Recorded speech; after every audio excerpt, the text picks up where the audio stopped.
Jenks was surrounded by three wares in brown fatigues holding conventional weapons. I didn't know what they were, but they looked big enough to leave holes. He still hadn't lowered his arm with the slingshot on it, and it was pointed at the fourth ware, standing a little apart from everyone else.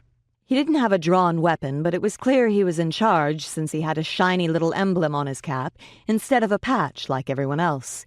He looked older, too. There was a pistol in a holster on his belt, and brown face paint marked his skin. Swell. I'd fallen into a freaking survivalist group, just peachy damn keen. The ware that had pinned me was nosing the three downed wolves. In the nearby distance, a wolf howled, and I shivered, pulling my legs straight. "Can I stand up?" The ware with the emblem on his hat snorted. "I dunno, man. Can you?"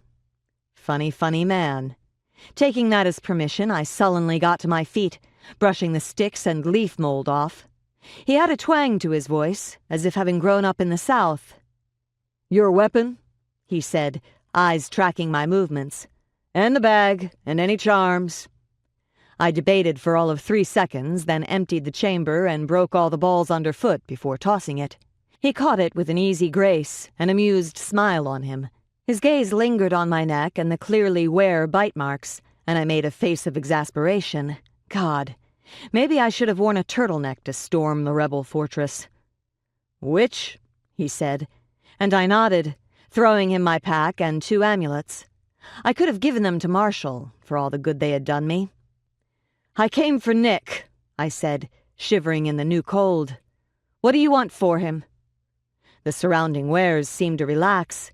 Jenks jerked when one reached for his slingshot, and I did nothing when they wrestled him to the ground and took it and his belt pack away, looking like bullies falling on a kid after school.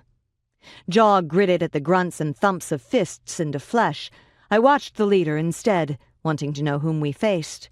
He wasn't the alpha, I decided, while his men smacked Jenks into a temporary submission. But by his clean-shaven face and his bearing, he was high up in the pack.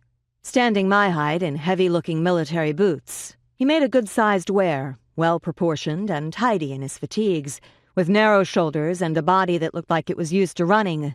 Trim, not blocky in the least. Maybe late 30s, early 40s. His hair was cut too close to his skull to know if it was gray or simply blonde.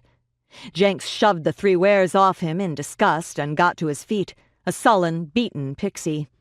He was bleeding from a scratch on his forehead, and his face went ashen when he saw the blood on his hands. With that, he lost all his will to fight, obediently wobbling into place behind me when we were encouraged to head back through the road. Time to go meet the boss.